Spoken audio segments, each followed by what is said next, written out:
Assalamualaikum warahmatullahi wabarakatuh. Kawilujengan miwah kabagaswarasan, mugi tansah kajiwa kasarira dumateng panjenengan dalah kula. Para sepuh bini sepuh ingkang pantes pinundi, para hamengkugati ingkang bagya mulya, saha para rawuh kakung miwah putri ingkang pantes sinudarsana. Langkung rumiyin sumangga sesarengan ngaturaken puji syukur dumateng ngarsanipun Allah Subhanahu wa taala awit sih wilasa miwah berkahipun dumateng panjenengan dalah kula saengga saged kempal manunggal wonten ing adicara menika kanthi pinayungan karaharjan nir ing sambikala.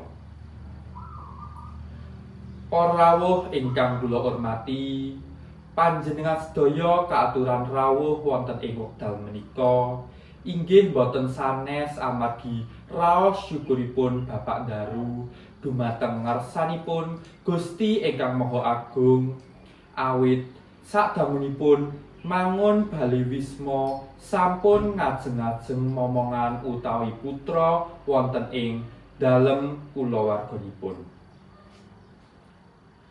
Sakmenika pangajeng-ajeng menika sampun kalampah kanthi tetenger bobotipun garwanipun ingkang sampun ngancik 7 sasi.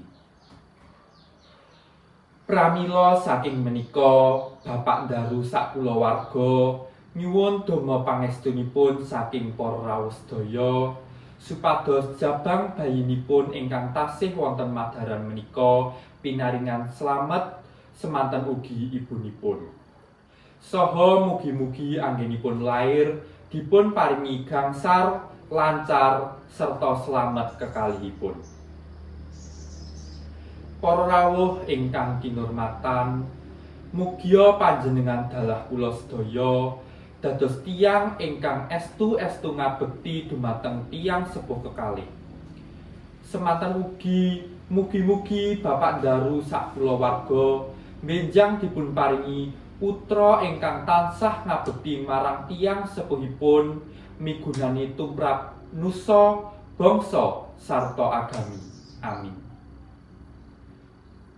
Cekap semanten saking kula menawi wonten kekirangan saha kalepatan kula nyuwun agunging samudra pangaksama. Wassalamualaikum warahmatullahi wabarakatuh.